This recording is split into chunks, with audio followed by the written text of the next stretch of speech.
everyone. Tish Squillaro for Candor with Tish.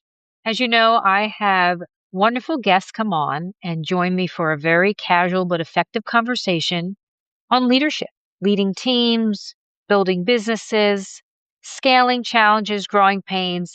And today's guest is Dr. Kevin Rindal, CEO and co-founder of Vimocity, where he helps trade leaders build strong, safe, and resilient workforces. He was formerly with the U.S. Olympic sports medicine team, which is very exciting. I'd love to hear all those stories. And he's bringing all of that knowledge of the core discipline around athletes to the workplace. He has his own podcast, which someday hopefully he'll invite me on, which is called Work Ready Podcast. And Kevin, welcome. Welcome to our little conversation about leadership and teams. If there's anything else you'd like to share that I've missed, a fun fact about your background, please do so right now.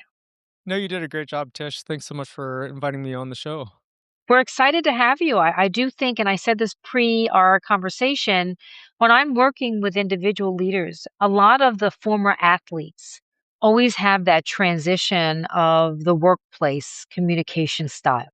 They come from very disciplined, structured, and very, very resilient sort of way of getting stuff done. They usually have big voices and very much in charge. And then you have to learn how to collaborate and work with others. So I'd love to get your first thought on that as you bring this into workplaces, that mentality of knowing what's it like to get athletes ready for the Olympics or any sort of sport. Do you see the same thing with a transformation on how they communicate and have to engage with others? Yeah, absolutely. And I think that what I've noticed the most is that it's just getting the workforce to acknowledge that they are athletes and that they deserve the same treatment as professional athletes. I mean, when you think about a professional athlete, most of them maybe train 4 to 6 hours every single day, and they focus so much on recovery and the maintenance and all those other things. But a workforce athlete, they may work 10 to 12, sometimes 18 hours a day. And so they need those same skills. And when it comes to communication, I've just found that it's so important that, again, from the leadership all the way down to the field based workers, that they do communicate like they are athletes and that they need to maintain their bodies. They need to focus on recovery. They need to focus on preparation and use those same strategies. Give me an example because I do think it's terminology that's probably new to the workplace, recovery, sustain. I mean, I do think today everyone pushes performance and moving quick to get things executed, right? So can you give me an example of what it's like when you get involved and how you're helping a company scale with a healthy mindset and mentality to performing? Yeah, absolutely. Because a lot of the companies that we work with are construction companies, utility companies, energy companies, and so there's always this tension between operations and productivity and getting stuff done, but then also the safety of the job. And what's really fascinating to me, and this was one of the things that stood out to me the most when I first started working with these companies, is that the individual workers, they would never think about going out on a job site without ensuring that their tools were ready for operation. They maintain Hmm. them, they take care of their vehicles, they take care of their tools so that they can operate effectively and safely. But when it comes to their own bodies, they weren't thinking that same way.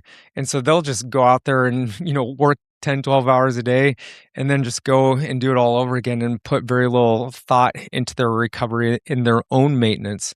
But I mean, you're not going to cut down a tree with a dull chainsaw. But again, I think a lot of people just approach their work not thinking about their body as their most important tool. So I think that that's the big shift that we're really trying to make, both from the operations perspective and the frontline worker perspective of your body is your most important tool and you have to maintain it. Hmm. And sometimes that's slowing down and it's taking a few extra minutes to do a warm up or do recovery or focus on hydration, get good nutrition so that you have that fuel to be able to perform your job at your best, the best of your ability. So with that, and again, I'm not sure if the work remote for what your businesses are like, they're probably more in the office, less remote, correct? I would say they're probably more in the fields or the factories or the manufacturing plants. They're more hands-on. Am I Absolutely. correct with that? Okay. So burnout. I mean, I believe that someone doesn't realize they're burned out until after they're burned out. So how do we get ahead of it? Like, what would be signs? So any of our listeners now, right? You've got leadership teams, you've got plant managers on the floor, you've got workers on different areas across the business, some machinery, some maybe more just organizational design. What are the top two things you'll look for to give someone guidance about when they see burnout coming for someone? Yeah, I think it's a general awareness of the organization. So we talk about workforce readiness, and there are three categories. There's the physical readiness, which is, again, is my body prepared to perform that job task? There's mental readiness, and then there's the operational readiness. And I think sometimes we disassociate those three from each other. But I mean, let's say that I'm a worker and I have chronic pain. That's going to start to wear on me Mm. mentally just as much as it is physically. And so there may be things that are chipping away at that readiness that I'm not aware of. And so I may have, someone on my team who has to go home every night and take medication just to get through the pain. Or, I mean, we work in an industry where a lot of people are drinking a six pack of beer every night just to deal with the pain, and then they show up the next day. So I think a lot of it is just understanding the physical and the mental aspects of the job, and checking in with your crews and making sure that you're giving them the tools, the time, the resources to actually be able to take care of themselves. Because especially in the area of work that we deal with, there's just that gritted out mentality where you don't talk about it, you don't talk about your feelings, you don't talk about emotions, and you just show up to work and do the job. And so what I'm seeing is a big shift that we're starting to have open and transparent conversations with frontline workers to help them, speak up when they are feeling like they're getting burnt out. No, and it's a good point with speaking, just talking about it. I've had the luxury of working with a variety of manufacturing plants. I can't say it's always one of my industries, but the few that I have had a chance to work with always were very real people who are willing to tell you what's happening if you ask them. And I found many times leadership didn't always ask because they didn't want to know. So, how would you contend with that when you're brought in to have those conversations? Is it the leaders who are having the conversations, or are you having the conversations? Because I do think that's a big part of the freedom and lack of fear to share that they are in pain or that things are upsetting them or there's stress. I mean, it doesn't even have to be a physical element. It could be just the job is stressful and a lot is on the line. So when you go home at night, you take the stress with you. Yeah, and I think there's almost like this taboo, like we instruct leaders not to ask people about those things because it's like we want to keep this separate from work and from home. We don't want to get into to those personal aspects. But man, I've been fortunate to work with hundreds of businesses and see leaders in all different sectors. And the leaders that I've seen who are the best, they know their workers by name. They're Mm. getting to know them. They're asking them about their kids. They're asking them about their hobbies. And I think when you start to put a name to the face and you care about your team members in that different way, and you live out that brothers and sister keeper type mentality, it completely changes, because then you can have a conversation with someone and say, hey, notice that things seem a little bit off today. If you want to, I'm more than welcome to talk to you about that. And it's never an obligation, but at least that person knows that somebody notices them and that they care and that they want to do something about that. And I think that as leaders, it's so important that we pay attention to the details and treat people as individuals rather than a number. No, and I think with I don't know if you have any of that implemented, but I would imagine as an operating model, AI is going to be integrated to make people's life easier, maybe less stressful. But I think there's a still stress element around AI because there is this image of AI replacing human bodies. And I recall working with a couple of the manufacturing plants, even just automating, forget AI, it was less sophisticated. It was just automation doing things a little differently, not on a clipboard, but actually getting a technology was always very frightening for people in those roles because they thought they were being eliminated. How are you seeing AI in the manufacturing world, in these facilities, where stress of that might be an element of what's making it very hard for them to sustain the day because their attitude changes, right? If someone's afraid or someone's unhappy or even not sure, they may change the way they communicate to others. Absolutely. I don't work as much in the manufacturing world, and I do think that, the automation with AI is gonna definitely change manufacturing, but in construction and utilities and energy, I mean, there is so much work to be done over the next 10 years, like, we don't even have the workforce to do it. I mean, we're short hundreds of Right. thousands of workers to actually complete that work, and so if anything, I think what we're gonna see over the next 10 years is we're seeing this construction boom with the data centers and increased energy production, and we're gonna need people to do those jobs. And hopefully, what I see AI is doing is making us more efficient in our day to day tasks so that we're not spending as much time doing those monotonous jobs. I mean, think about how much it helps us with like spreadsheet type, Right. problems and things like that. And we can actually take time to invest in the actual people and see them as humans and really important parts of our team and the entire infrastructure. So, again, I think we're going to move to greater automation, but hopefully the in-person relationship aspect becomes a deeper and more important part of the businesses that we have. And then it should, right? I think a lot of industries should not write off too quickly that the human factor, the human strategy as a performance mechanism probably won't be gone for a long time. Not in our lifetime, right? I still think we need people to be driving forward, but you want them to be more efficient and effective and maybe less tedious work. So what I have seen AI do in a lot of other industries is just become a great way to organize and create shorter timelines around maybe producing an output, but you still have to have someone review it. Now, in your field, my son actually is in oil and gas in Dallas. So he's a rising senior. That's his focus. And you're right, they have a lot of future work to get done. There's just so much land and so many areas that they have to scale up because it's become now a necessity to get these types of businesses ramped up. So with that, as you see this kind of growth, how are you supporting companies to bring the right teams together? What is your framework that you use? Yeah, so again, I think that human capital is gonna be an important part of that entire equation, and you need to have people who what we call it work ready. They're physically, mentally, and operationally able to perform that job task. And so what we're focused on is it's like every professional sports team, they're trying to optimize the athletes that are on their team so that they can perform at the highest level. We have to do that same thing when it comes to the workforce. We focus a lot on injury prevention, and injuries are one of the number one things that keeps people out of the job. I mean, if you strain your back, hurt your shoulder, that could take you out of work for a couple months. And now there's a gap, and you have to try to fill that with an already short staffed model. And so we really believe that optimizing the human component is going to be a Hmm. big part of the equation for the future. And knowledge, right? Because if that person's out for a couple months, Oh yeah. they may have a lot of knowledge that's not written down somewhere. And now what? Because I do think from my, time with, industries that really need the right people's knowledge, it's not so simple to replace. When someone goes on vacation, it's like, oh my God, imagine they're out longer. So I can imagine injury prevention.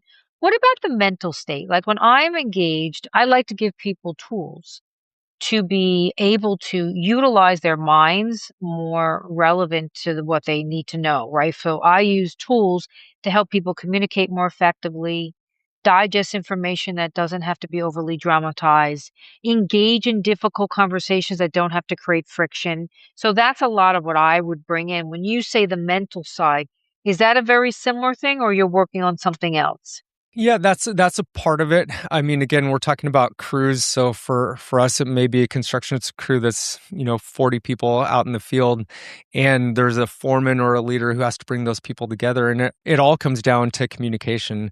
I mean, safety and good output is all based on your ability to communicate with team members and them to actually be able to perform that job safely. So, when we're talking about the mental aspect, it's checking in with everyone, making sure that their heads are in the game, that they're ready to play. I mean, every sports team, you can see in people's eyes when you look at them when you're huddled up, is this person ready to perform or not? Right. And so that's what it takes. As a foreman, it takes the skill to be able to assess their team to make sure that they're ready, to identify any gaps, and then be able to communicate clearly what the mission is so that everyone's on the same page.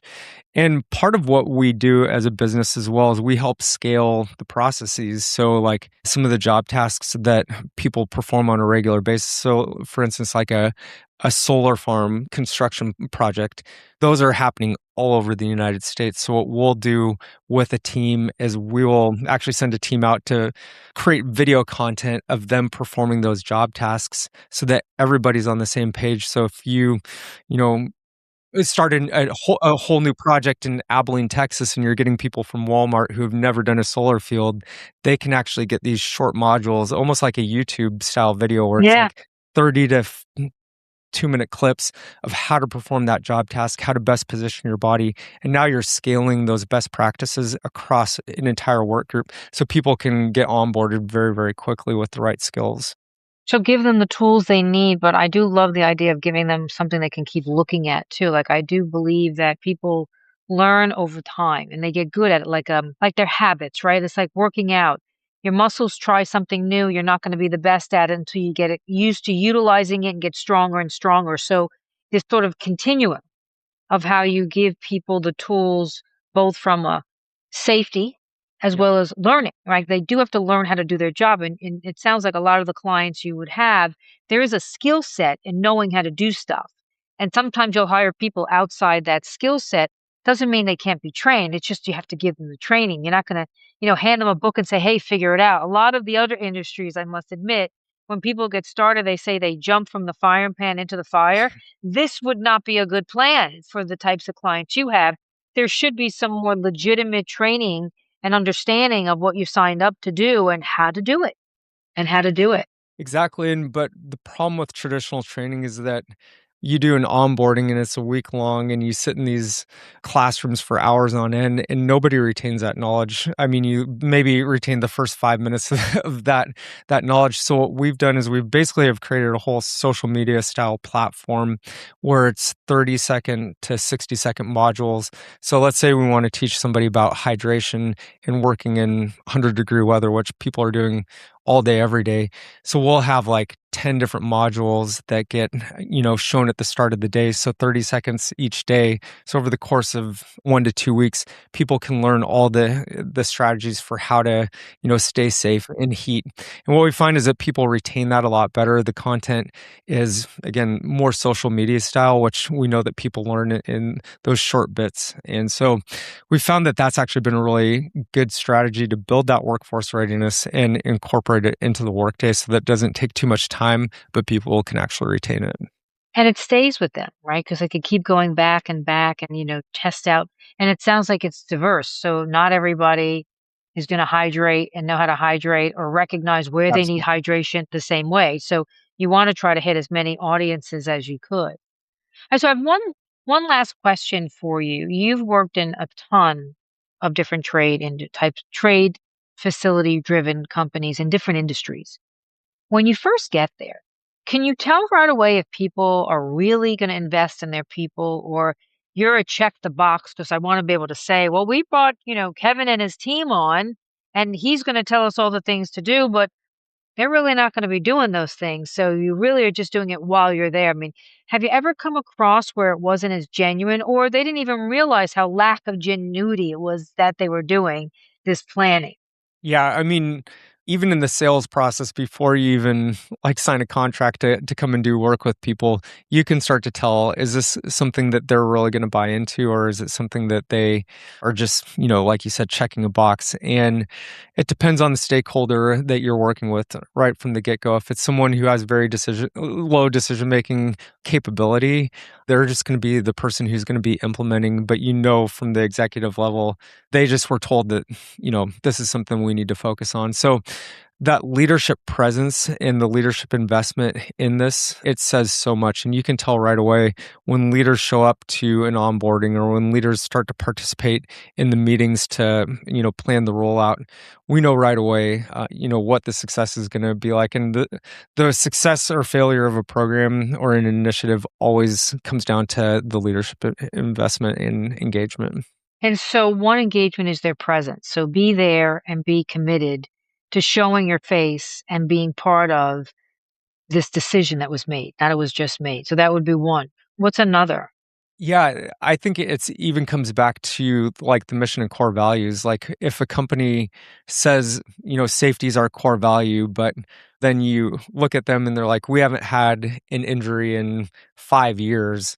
Like that's a disconnect because statistically, no organization has not had an injury in 5 years. They've just figured out ways to engineer the data so that it doesn't show up as an injury. Right. And so what I always see is that if that mission, but then what you see on the ground level of they're constantly learning, they're constantly trying to say, "Hey, we had these close calls. We don't want to see that happen again." They're proactive rather than just reactive to an injury that happens and trying to cover it up. Yeah, it's tough. I mean, I would say when I first step into an organization and there is a challenge, growing pains, right? Yours is probably considered also a growing pain of some sort. When the CEO or founder or the leadership team is ready to tell me how everybody else is the problem and they're not, I immediately have to say, "Well, hold on a minute. Are you honestly thinking you don't play a part at all?"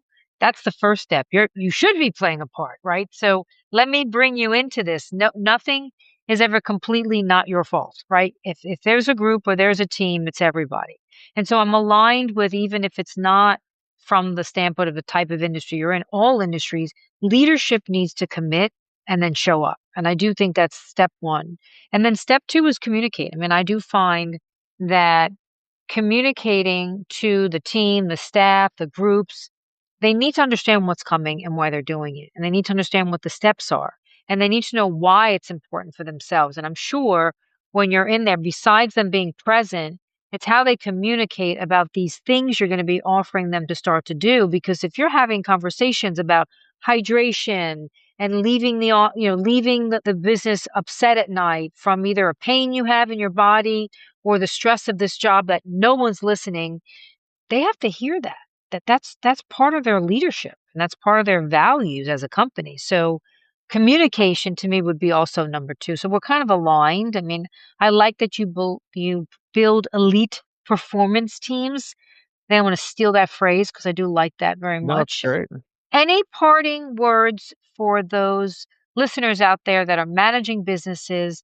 And it doesn't even have to be in the same industry as you are. I do think your leadership skills you're talking about are leadership skills that are very relatable to other industries, but maybe something from your lens to build the elite group to perform with elite, sort of performance metrics, because then everybody gets what they want. The person feels good about their job, the business gets that's good, the leaders managing them have a proud team that they support. What would you say on the top two things you do to kind of put that elite team together? Yeah, number one is just realize that your current team is your greatest asset, and I think that we can't say that enough. Like the team that you currently have, invest in them. They're a resource. That's who is going to drive the productivity that you have, and when you invest in them, people will show up and they'll be cared for. And number two is be curious and focus on getting to know individuals as individuals, and so that they can see from you that they're a valued portion of your team. And then again, goes back to what you talked about. If I were to say number three is focus on communication. Clear communication is everything. And so if you can, value your team, value them as individuals, and then communicate well, it's going to be a successful organization. And people will know that in this day and age where AI seems to be taking over everything, that they're valued. And that I think removes a lot of the fear that people have of, am I going to be replaced? Because they know that they're valued, and they'll show up and they'll perform at the highest level. The top coaches that I've ever worked with in professional sports, those are the things that they did to every individual on the team. They realized that if they're going to be successful, they needed to help their team rise to the occasion. And if it's the team, right? Because I would say if you don't think you have the team, then do something about that. That would always be step one, right? Absolutely. The second is that's the team that you're going to bank on and support and be part of. Put them first and help them. And I'm writing a third book called First Teams First. And it's really a roadmap for early young founders, CEOs who have never really put an executive team together. There's an art to it. There are things you want to know and boundaries, and you've highlighted what a lot of them were, is Put them first as the team. You're going to support them. Make sure that as an individual, you know them. I mean, how hard is that? But it's about relationship building, right? Which is why a lot of my programs talk about the relationship that you're building with trust and the ability to have conflict and you hold each other accountable. That's the relationship. And the last is, understand that your communication with them is what they're going to actually take from what they're supposed to be doing. So if you're not creating the right atmosphere, then the whole company will not have that right atmosphere, right? The culture falls apart. And I do think that is the method I use. It sounds like, Kevin, it's yours too. And thank you. I really do appreciate everyone. Dr. Kevin Rindal of Vimocity and an amazing sort of groundwork around getting the right teams to be able to have the right support so that you can have the business succeed the way you want to. And without that, businesses don't succeed without a team that's well cared for, in your case, hydrated, well fed, and have a clear mind. Because at the end of the day, we are humans. We need all those things. Tish, thanks so much for the opportunity to be on your show. I really enjoyed it. I did too. Thank you, Kevin. I'm sure we'll connect. I want to learn more about your podcast because I see it being something very relevant for all industries. And I think people are missing out not to hear it if they're not. Absolutely. We'll have to schedule a time for sure. Yeah. Thank you very much. Thank you. All right.